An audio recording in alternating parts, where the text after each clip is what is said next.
Hi everybody, I am PeterLalic chess player PeterLalic, proud to present number 18 video lecture in our chess endgame course.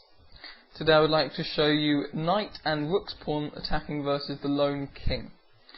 We need to get right back to the basics, and hopefully I'll be able to show you everything you need to know, and then you'll be able to enter this endgame with confidence and knowing either that it's a simple win or you've secured the correct defense. So 4 crucial positions, and the first example is the one you see here. It is white to play, and he draws with king f2. Note that king f1 is a horrible move, because after knight e4, all these squares are obviously controlled, so the king must return. And then after king g1, the black pawn can promote. So we play king f2 here, and after knight e4 check, king f1. Very simple chess. We oscillate between these two squares, and as long as we're on at least one of them, then the black king can never escape, because these squares are controlled. Okay, that's a very, very simple draw. Backwards and forwards, you can do that forever. And now let's look at our second example. So the first was a draw, and this also is a draw, but for one crucial reason. By the way, as you've noticed, the pawn is always a rook's pawn, and otherwise, really, the defending player has no drawing chances. But here, it is a draw, because after king b3, the a pawn is attacked.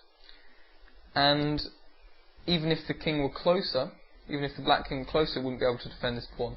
So a2 is forced. And now that white has forced the pawn to the 7th, that is from black's perspective, he can play king b2. Note obviously that black doesn't need to defend his knight, because the pawn rushes away. So after king b2, the black king can advance, but now we see our thematic stalemate trick. Point is that black cannot advance any further, since that's stalemate. And there's no way to try to reroute the king somehow, because either way he comes round towards the king, so long as white cannot come to b2, then it's stalemate. So that's a draw.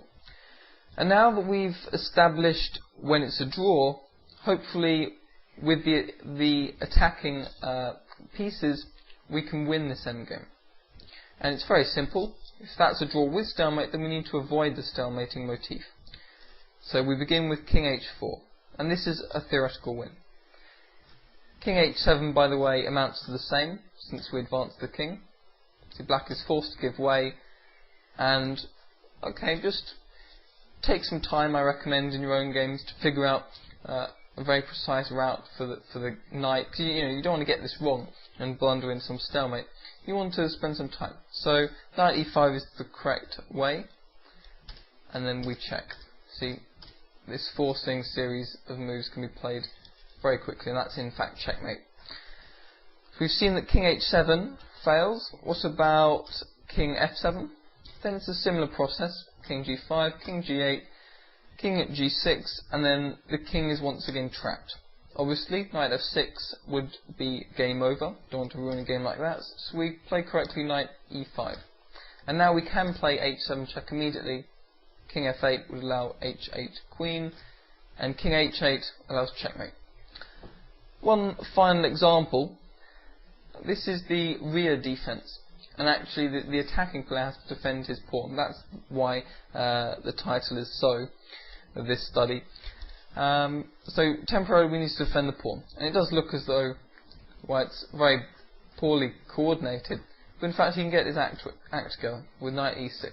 And after king a7 he's just in time to play knight c5. Note that knight c7 would be a catastrophic blunder, because now, after any move really, I believe the king is in the zone. That's square. That's pretty simple. But knight c5, I'm sure you'll play this intuitively.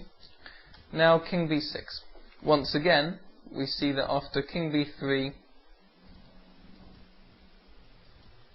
the knight cannot be taken because the king's outside the square. Now it's a simple process, we just repeat what we saw in this other example. So I'm just going to go back to this. Remember, the white king runs up the board, and likewise we force black to the edge.